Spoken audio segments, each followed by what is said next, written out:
ಎಲ್ಲರಿಗೂ ನಮಸ್ಕಾರಗಳು. ಈ ದಿನ ನಾವು ಅಂಡಮಾನ್ ಮತ್ತು ನಿಕೋಬಾರ್ ಬಗ್ಗೆ ತಿಳಿದುಕೊಳ್ಳೋಣ. ಅಂಡಮಾನ್ ಮತ್ತು ನಿಕೋಬಾರ್ ದ್ವೀಪ ಇದು ಭಾರತದ ಆಗ್ನೇಯ ದಿಕ್ಕಿಗಿರುವ ದ್ವೀಪ ಸಮೂಹವಾಗಿದೆ. ಇದು ಬಂಗಾಳ ಕೊಲ್ಲಿಯಲ್ಲಿದೆ. ಇದು ಭಾರತದ ಭೂಗಡಿಯಿಂದ 1200 ಕಿಲೋಮೀಟರ್ ಅಂತರದಲ್ಲಿದೆ. ಇದರ ರಾಜಧಾನಿ ಪೋರ್ಟ್ ಬ್ಲೇರ್.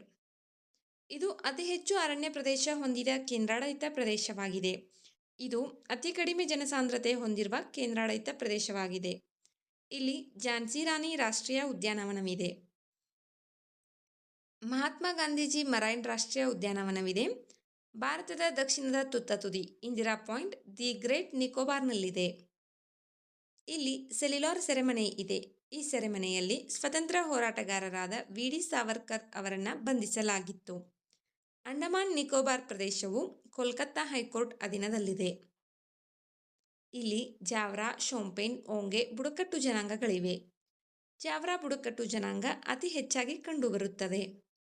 ಶೋಂಪೇನ್ ಬುಡಕಟ್ಟು ಜನಾಂಗವು 2014ರ ಲೋಕಸಭಾ ಚುನಾವಣೆಯಲ್ಲಿ ಮೊದಲ ಬಾರಿಗೆ ಮತದಾನ ಮಾಡಿದೆ. ಇಲ್ಲಿ ಬ್ಯಾರೆನ್ ಐಲ್ಯಾಂಡ್ ಸುಪ್ತ ಜ್ವಾಲಾಮುಖಿ ಇದೆ.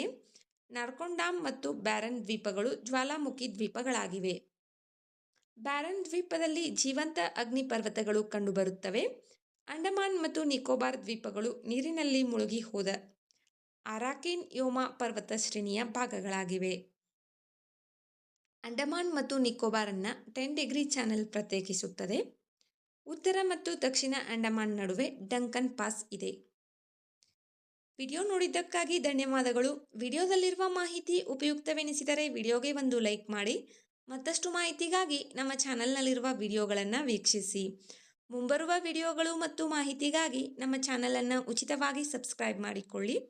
ನಿಮ್ಮ ಸ್ನೇಹಿತರೊಂದಿಗೆ ಹಂಚಿಕೊಳ್ಳಿ. Thank you.